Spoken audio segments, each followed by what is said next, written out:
Good evening, everyone. Sunday, March 20th, 7:26 p.m. Hope everybody had a blessed weekend and a blessed Sunday. So we just got back, my children and I, from Charleston, South Carolina, which is about 2 hours south of me. And why were we down there? Because we went and saw Sacred Relics. So I don't know if anybody has ever heard of this ministry, but it's called Treasures of the Church, and it's a ministry of evangelization of the Catholic Church directed by Father Carlos Martins. Its purpose is to give people an experience of the living God through an encounter with the relics of his saints in the form of an exposition. Each exposition begins with a multimedia presentation on the Church's use of relics that is scriptural, catechetical, and devotional, leading to a renewal of the Catholic faith for many people.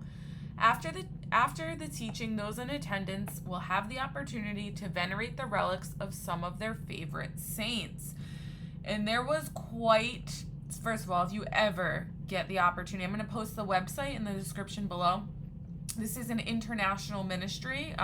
Father Carlos Martins works in conjunction with the Vatican. And so just for attending this, which I didn't know till I got there and listened to him talk, just for attending this, the Pope Francis has granted a plenary indulgence, meaning that if you attend this, listen to the exposition, listen to the speech, venerate the relics, go to confession and communion within 20 days, I think it is, and pray for the Pope. So we did that while we were there, and Our Father and a Hail Mary. It's a plenary indulgence, meaning your purgatory time gets wiped clean. Oh, and you also have to denounce attachment to sin as well, and strive to obviously live free of sin, both mortal and venial.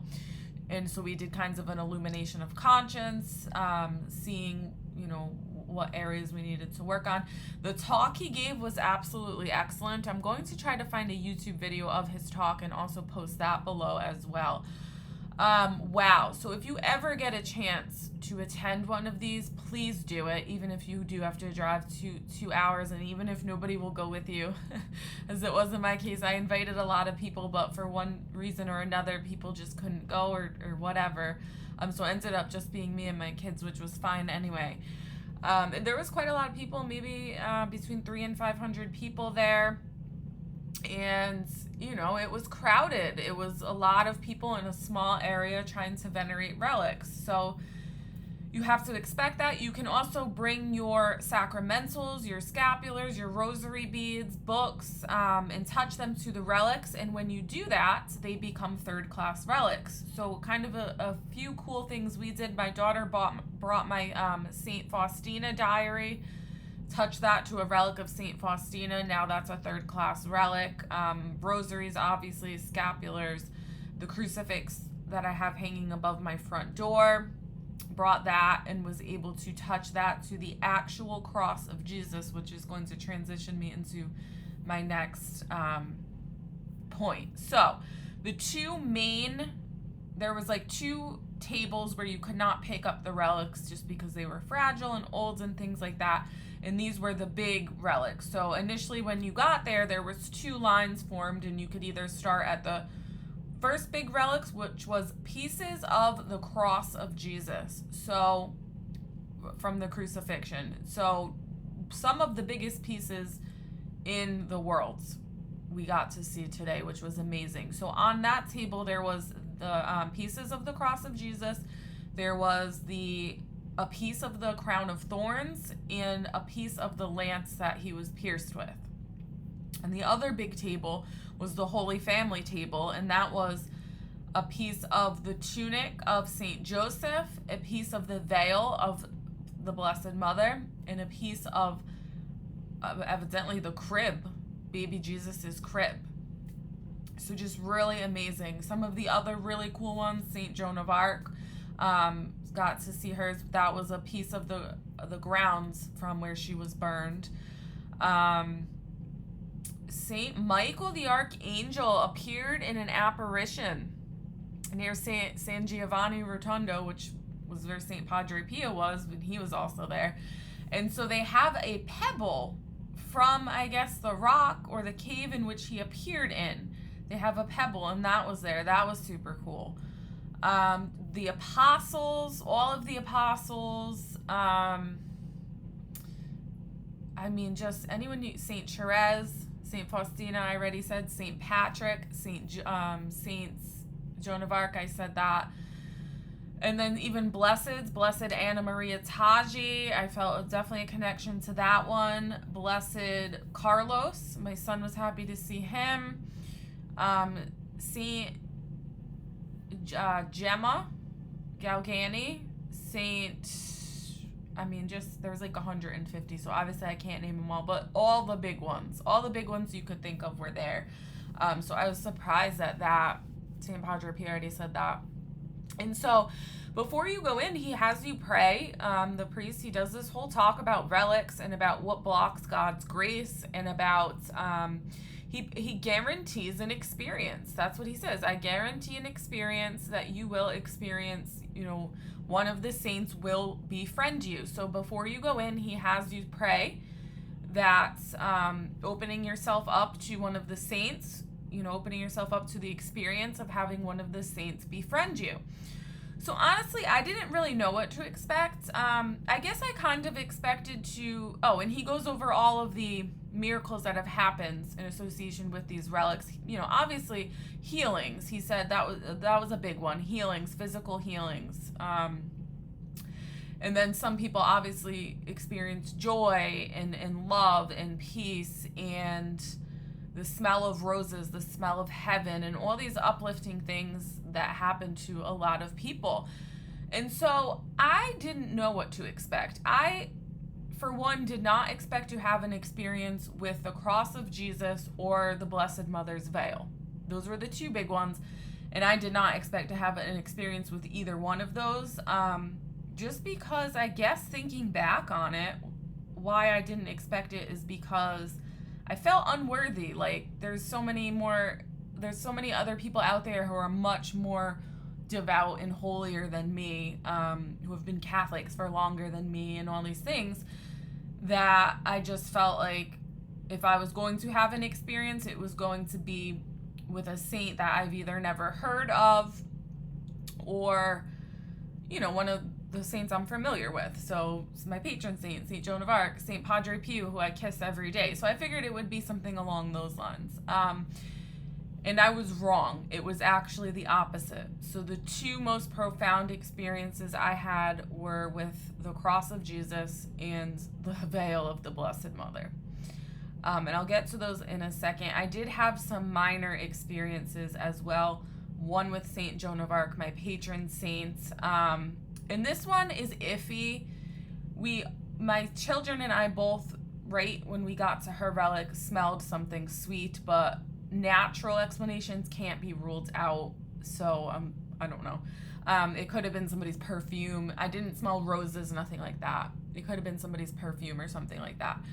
And so I thought if I was going to have an experience, it would be like a nice uplifting, hey, I'm here, hello, saying hi. And that is not what happened to me. I had experiences, and they were based in suffering, basically.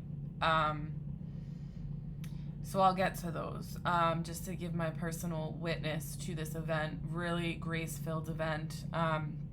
So the first thing that happened when we got into this room was we had to split off in two directions. To the right was the one that went towards the cross, where you could venerate the cross first, and to the left. Oh, and the other thing is with these big relics, the cross and the veil, or the veil of Mary, you could only venerate them for 15 seconds because there were so many people. So, and that was like another reason why I didn't expect to have an experience with either one of those. So I wanted to obviously go see the veil of Mary first, but it didn't work out that way. I got caught in line. I got cut off, and I just ended up naturally having to go to the right, to the cross. But it worked out because by the time I got to Mary's veil, there was so many less people in there that I was able to venerate it for more than 15 seconds. So that was divine providence. So the first thing we did was we venerated the cross. So we saw the crown of thorns, and I'll post whatever pictures I was able to get on my website, and I'll post a link to that below if you want to see them. And so so we get up to the crown of thorns, we get up to the cross, and I was just in awe. I was in complete awe. I was shocked that they had pieces of the crown of thorns and also pieces of the lance that Jesus was pierced with. For some reason, that completely just dumbfounded me. I was just in awe of that. I couldn't believe it. And so I took my crucifix from my house and I put it on top of the case, which the wood from the cross that Jesus was crucified was on. I put it on top, and I felt a physical energy. I don't know if energy is the right word. I felt power radiating from the cross. I didn't have an emotional response to it, but I just felt a physical, like almost a tingly electricity feeling radiating from the cross. So it wasn't overwhelming. It wasn't like, oh my goodness, like shocking or abruptly. It was very subtle, but it was very obvious at the same time. So, and I think that might have happened because I was kind of doubting, like, I guess I was doubting a little bit, like, is this really the cross? Like, come on, like, I don't, but yeah, I can honestly say it was after that experience. There's no doubt in my mind that is actually a piece from the cross of Jesus. Like I said, it was a palpable sensory reaction I had to it. So I said, I think I held up a picture of a loved one that needs to be converted, and I kind of lost my train of thought as far as what I wanted to pray about. And like I said, this one went by so quick anyway, 15 seconds, that I was just able to feel that, put my crucifix on, hold my phone up with the picture of the person, and that was really it. I think I said, thank you, Jesus. I thank Jesus for his sacrifice in the crucifix.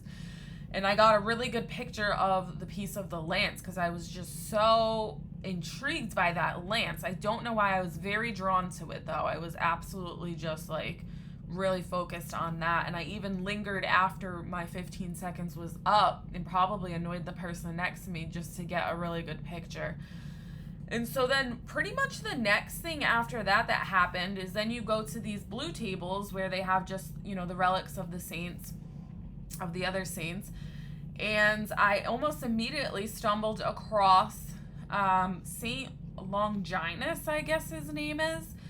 And as I'm picking up this relic, because you can pick the smaller ones up, I felt a pressure in my chest. I felt like in my chest cavity, like almost a faint stabbing pressure sensation. Like there was something internally inside me. And as I'm picking this up, and as I'm getting this feeling, I look at the sign that was next to it, and it was saying that this saint, I had never heard of him before, by the way, and I probably should have, so it makes me really feel like a bad Catholic. So I pick it up and I'm reading, and it's like, this is the saint, that the Roman centurion who pierced Jesus with the lance. And so I was like dumbfounded by that. I really was. So I didn't read, like I said, it goes really fast and people are cramming into me and things like that. So I didn't read as much as I would like. I saw that he was the patron saint of soldiers, though, and so that kind of made sense that I had an experience with that one coming from my background as a soldier. But I was thinking about this on my 2-hour ride home because the priest really says if you have an experience with one of these saints, it's because they're befriending you and they want to pray for you and you need to develop a devotion to them every day. And so as I'm driving home, I'm like, well, why in the world? Like, leave it to me to have an experience with the person who stabbed Jesus. Like, of all saints, like, couldn't it have been, like, somebody that, like, liked Jesus a little bit better? But really what I came to the conclusion of, or had the insight of on my way home, was that this is a message of mercy. This man who stabbed Jesus with the lance, who pierced his side, is now a saint. And this is intimately connected to mercy. The message of divine mercy is really what it is. And I want to read about him because I feel obligated to. It's very interesting. Saint Longinus. Oh, and this is the other thing I found interesting. Before Vatican II, his feast day now is sometime in October, but originally his feast day was March 15th, which is this week. So I also found that to be interesting. He's the patron saint of, like I said, soldiers, but also blind, people with poor eyesight, discernment, which is something I constantly am praying for. So that was interesting to me too. So I want to read about him right quick. It starts off with John 19:33 through 34. But when they came to Jesus and saw that he was already dead, they did not break his legs. But one soldier thrust his lance into his side, and immediately blood and water flowed out. And that's intimately connected to the image of divine mercy, the blood and water flowing. So from noon onward, darkness came over the whole land until 3 p.m. But Jesus cried out again in a loud voice and gave up his spirit. And behold, the veil of the sanctuary was torn in two from top to bottom. The earth quaked, rocks were split. The centurion and the men with him who were keeping watch over Jesus feared greatly when they saw the earthquake and all that was happening. Tradition holds that this soldier's centurion's name was Longinus. While sacred scripture is silent as to the Romans' name, sacred tradition and early documentation, including apocryphal and Gnostic texts, identify the soldier as Longinus. An avowed pagan in the Roman Praetorian, St. Longinus was converted by 2 events. The first event is recorded in St. Matthew and St. Mark's Gospels, where it seems that the physical events accompanying Jesus' death, the darkness and the earthquake, caused him to believe. However, the second event is connected to St. John's Gospel and is not found in the text. Legend has it that St. Longinus had poor eyesight. When he thrust the lance into Jesus' side, the ensuing spray of sacred blood and water trickled into his eyes, immediately curing him of his blindness. While particular cause may be contended, the subsequent effect, the conversion, seems clear. He left the Roman guard, sought instruction from the apostles, and retreated to Caesarea of Cappadocia to become a monk who preached and converted many. It was here that he lived until times of persecution intensified. He was called before the governor and ordered to make sacrifice to idols, but stubbornly refused. The governor then had his teeth and tongue cut out. However, upon recovering, still in the torturing presence of the governor, his guard, and the idols, St. Longinus rose, grabbed a nearby axe, and shattered the idols, miraculously crying out, despite locking a tongue, "Now we shall see whether they are gods." Oh my goodness, this story, I just loved it when I read it. I just loved it. He was then beheaded and martyred. When he smashed the idols of his persecutors, the legend tells that the demons driven from them entered into the governor and his guards.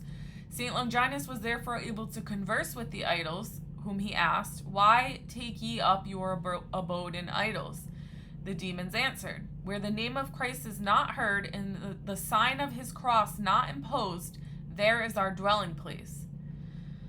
If you want your dwelling place, your home, your apartment, whatever, to not be the dwelling place of demons, take courage, put up a crucifix on your wall, read scripture aloud, praying in the sanctuary of your home. Okay, so also there's more to this. So when he smashed the idols, the demons went into the politicians, the governors and his people. They then beheaded St. Longinus, and then when his blood spurted out, the politicians went blind when the demons came into him, and then they beheaded St. Longinus, his blood spurts out, and then they're healed of their blindness, and then they convert. So it's this whole process, which was just amazing, just an amazing story. So as far as saints go, this is one I had never heard of, and I did have an experience with him. So I have to develop a devotion to him now. Now, the saints I expected to have devotions to, to feel something or whatever, because I had devotions. He said that a lot of people will feel warmth or something like that, or smell the roses. Nothing for me. Mine were all brutal. Like, it was like being electrocuted by the crucifix. And it was a very loving electrocution. Then it was feeling like I was being stabbed pretty much in the heart, in my chest cavity. with Saint Longinus. Didn't feel anything with my Padre Pio, my patron saint. Like I said, it's iffy if the smell was somebody's perfume or not for Saint Joan. We did circle back around to her and didn't smell anything the second time, so I'm assuming it was somebody's lotion or perfume. Who knows? But all the saints that I have a devotion to, I did not feel anything. And so we finally snake around and make it to the Blessed Mother's Veil, which was the very last table we went to. And so, like, all through this, I'm like, this is weird. Like, I was kind of disappointed, like, that I didn't feel anything, like, uplifting. Like, I mean, I had the pain, and I'm like, okay, that was weird.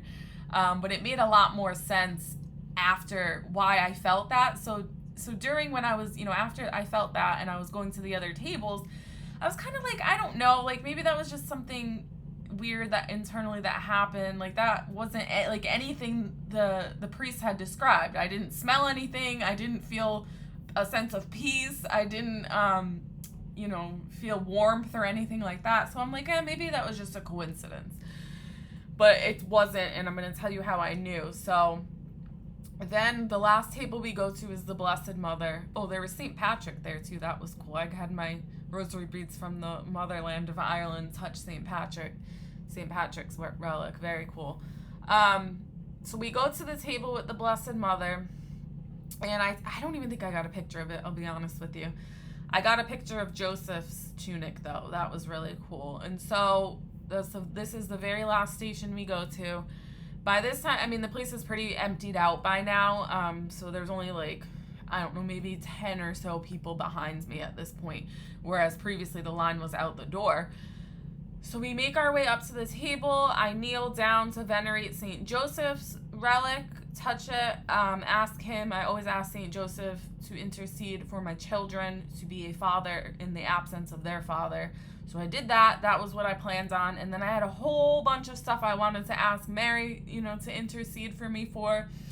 But I'll tell you what, I get to Mary's veil. And I think on this one I was maybe a little iffy too, like, could this really be Mary's veil? But any doubt I had was gone as soon as I touched it. So I actually had my own veil that I wear in Mass, and I wrapped up my scapular, my rosary beads from my great-grandmother, family rosary beads, and a statue of Mary that has traveled with me from before I became a Catholic, before I even made my first communion. That has had a profound impact on me, but I won't get into that now. And I think that was all that was wrapped up in my veil. So I take my little bundle of goodies, I put it on her veil. I match my veil to her veil, and I'm holding it with my hand, and I just start bawling my eyes out, like overcome with, I mean, I must have sounded, not even like quiet, like sobbing, like really loud. Like, I'm pretty sure it was loud. I honestly don't know. I felt like it was loud, though. Bawling my eyes out. And so I don't know if people were staring at me. I have no idea. And so I'm bawling my eyes out. I bow my head. I'm touching the relic. And I just had this overwhelming sense of suffering. Mental, emotional, spiritual, not physical suffering. First of all, I felt like like Mary was very familiar to me. I do have a devotion to her, but it was like meeting an old friend, like meeting your best friend. Like, I don't know how else to describe it. And so as I'm touching this relic, I was overcome with emotion. And it was like, sorry, I'm probably going to cry again. It was really like all my sufferings, my past sufferings, my present sufferings, my future sufferings, were all connected to Mary's. I don't know how else to say it. It was like our sufferings were wrapped up together, and I knew very intensely that was not even anything near the amount she suffered during the passion of her son and the amount she suffers now every time a soul goes to hell. It's just intense sorrow is what I felt. Sorrow, but with the understanding that any suffering I feel in this life is connected to Mary. She's always been there, and in it will be salvation. Sanctification through suffering was the overwhelming feeling I had. And that's probably not even doing it justice. That's the best way I can describe it. And it was definitely by far the most powerful experience I had of the afternoon. And so what I took away from that was I obviously need to incorporate a daily devotion to the Sorrowful Mother, to Mary, under the title Sorrowful Mother. Now, oddly, I usually, when I pray, do, imagine Mary, not imagine, but invoke her as a mother figure. But it was not the case when I touched that veil. It was like a best friend, just like we were just for a second, we were just one, and she wanted me to know that she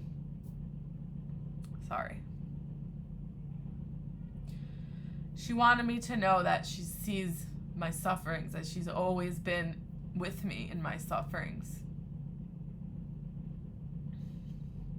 and that there is sanctification in suffering.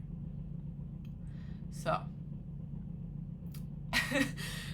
there was no warm and fuzzies for me. It was all profoundly related to suffering, sanctification through suffering, divine mercy in suffering, in the passion of Jesus. Now, I don't know if this is the case because obviously we're in the season of Lent, but I maybe that's part of it, but ultimately I don't think so. I do think that some people get sanctified through different means. For me, it's always been mental suffering, emotional suffering, betrayal, abandonment,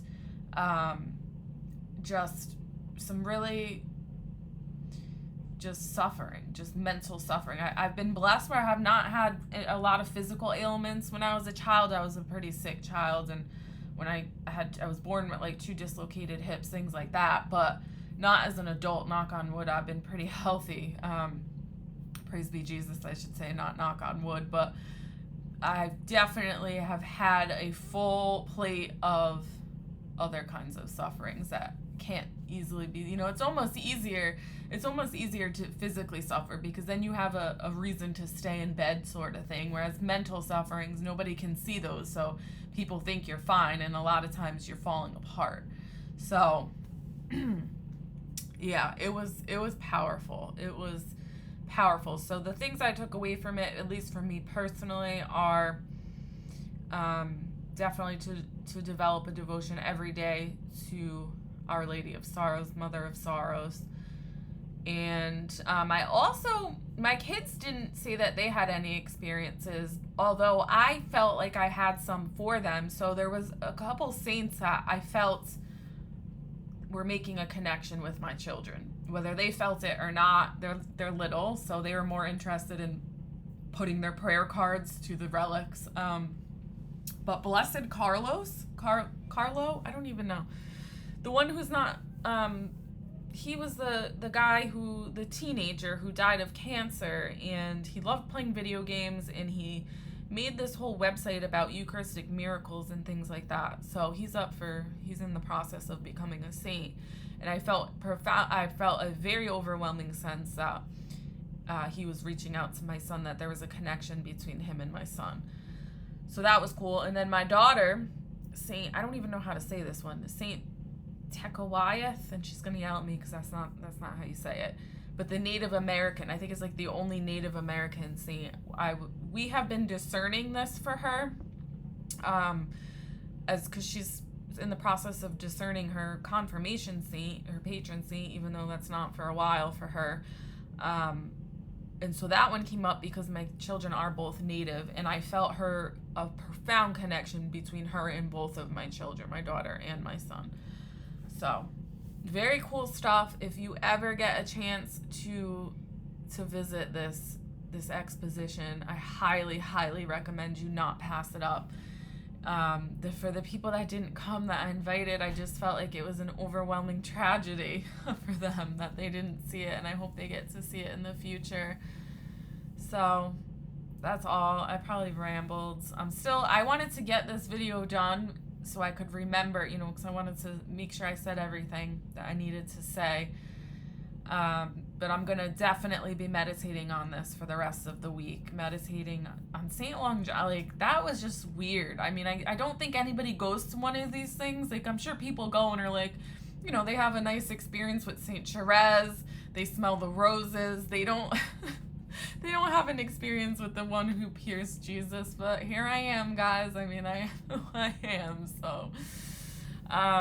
And yeah, the veil of Mary, I'm not doing justice. I have no words for what happened to me. I was sobbing. My kids were like, oh my goodness, they came over, are you okay? What is wrong? What happened? And I'm just sobbing. I'm like, give me a minute. Really profound, and I don't feel worthy of it. And I think that was why I didn't expect to have an experience, definitely with the veil of Mary. Although I pray to her every day, I do feel connected to her, but that's for other people. That's not for me. I don't touch relics and start bawling my eyes out. That's not for me. But that's what happened. And so the takeaway from this whole thing is, for me, was divine mercy, the message of divine mercy, and not through I mean, I know it's through St. Faustina, and I have a great respect for St. Faustina, but that's not where I felt it. I felt it with the one who pierced Jesus, and then sanctification through suffering. Sanctification through sorrows really was a takeaway for me. And Mary is intimately with us. Mary suffers because of us. She suffers with us. She knows our sufferings, and she is there in our sufferings. We do not suffer alone. She is there with us. So if you have experiences with relics, I would love to hear about them in the comments below. Have a blessed Sunday. Joan of Arc Media out.